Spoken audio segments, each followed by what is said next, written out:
Hi,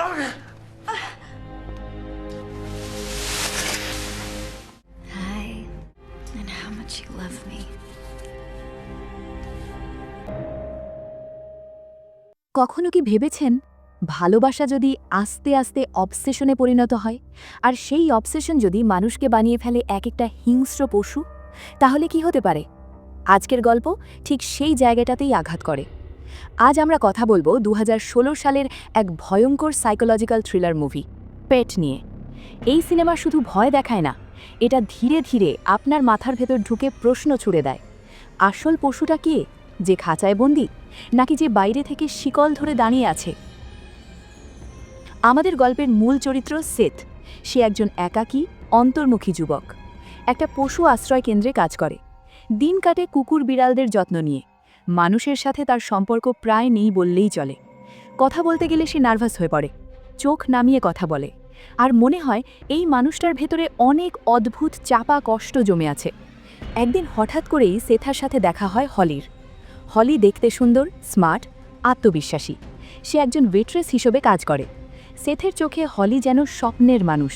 সে মনে মনে বিশ্বাস করতে শুরু করে, হলিই আমার জীবনের জন্য তৈরি। কিন্তু সমস্যা একটাই, হলি সেথকে তেমন গুরুত্বই দেয় না। সেথ ধীরে ধীরে হলিকে স্টক করতে শুরু করে। তার অফিস, বাসা, চলাফেরা সব কিছুর ওপর নজর রাখে।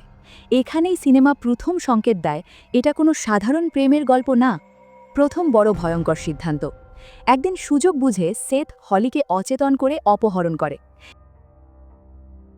সে তাকে নিয়ে যায় পশু আশ্রয় কেন্দ্রের নিচে থাকা একটা গোপন খাঁচায়। হ্যাঁ, যেখানে পশুদের রাখা হয় সেখানেই সে মানুষকে বন্দি করে। সেথ মনে করে, আমি ওকে ভালোবাসি, আমি ওকে রক্ষা করছি, আমি ওকে আমার মতো করেই গড়ে তুলব। সেথ হলিকে নাম দেয় প্যাট। হলি প্রথমে চিৎকার করে, কাঁদে, গালি দেয়, কিন্তু সেথ একেবারে শান্ত। সে খাবার দেয়, পরিষ্কার রাখে, আঘাত করে না। সে মনে করে এটাই ভালোবাসা। কিন্তু দর্শক বুঝতে পারে এই ভালোবাসা আসলে ভয়ঙ্কর মানসিক বিকৃতি। গল্পের মোড় ঘুরে যায়। এখন এখানেই সিনেমাটা অন্যরকম হয়ে ওঠে। সময় যত যায় হলি ধীরে ধীরে বদলাতে শুরু করে। সে আর শুধু ভয় পাওয়ার শিকার না, সে সেথের মন পড়তে শেখে। হলি বুঝে ফেলে সেথ আসলে দুর্বল, তার সবচেয়ে বড় ভয় একাকিত্ব। হলি কৌশলে ব্যবহার করে এই ভয়। শিকারকে, শিকারীকে। হলি সেথকে বলতে শুরু করে, তুমি আমার যত্ন নিচ্ছ, তুমি আলাদা, আমার কেউ নেই, শুধু তুমি। সেথ প্রথমবারের মতো নিজেকে প্রয়োজনীয় মনে করে, কিন্তু দর্শক ধীরে ধীরে বুঝতে পারে এখন আর হলি বন্দি না, সে ধীরে ধীরে সেথকে মানসিকভাবে নিয়ন্ত্রণ করছে। একসময় জানা যায় হলি আসলে এতটা নির্দোষ না, তার অতীত ভয়ঙ্কর। সে নিজেও মানুষকে ব্যবহার করতে জানে, মানুষকে আঘাত দিতে জানে। এখানে সিনেমাটা প্রশ্ন তোলে, একজন মানুষ কি পরিস্থিতির কারণে দানব হয়, নাকি সে আগে থেকেই দানব ছিল? চূড়ান্ত সংঘর্ষ।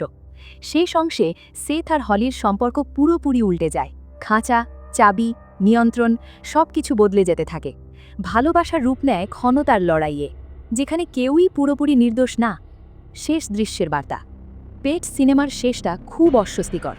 এটা আপনাকে হালকা অনুভূতি দিয়ে শেষ করে না, বরং মনে প্রশ্ন রেখে যায়। আমরা কাকে বিশ্বাস করি? ভালোবাসা আর মালিকানার মাঝে সীমারেখা কোথায়? মানুষ কখন পশু হয়ে যায়? কেন এই সিনেমাটা আলাদা? এটা জাম্প স্ক্যার নির্ভর হরর না, এটা মানসিক ভয় তৈরি করে। চরিত্রগুলো ধীরে ধীরে আপনার মাথার ভেতর ঢুকে যায়। শেষ পর্যন্ত কাউকে পুরোপুরি ভালো বা খারাপ বলা যায় না। আপনি যদি psychological thriller, dark mind games আর টুইস্টেড লাভ স্টোরি পছন্দ করেন, তাহলে পেট 2016 আপনার জন্য। ভিডিও ভালো লাগলে লাইক দিন, এমন আরও মুভি গল্প পেতে সাবস্ক্রাইব করুন। কমেন্টে লিখুন আপনার কাছে আসল পশু কে ছিল।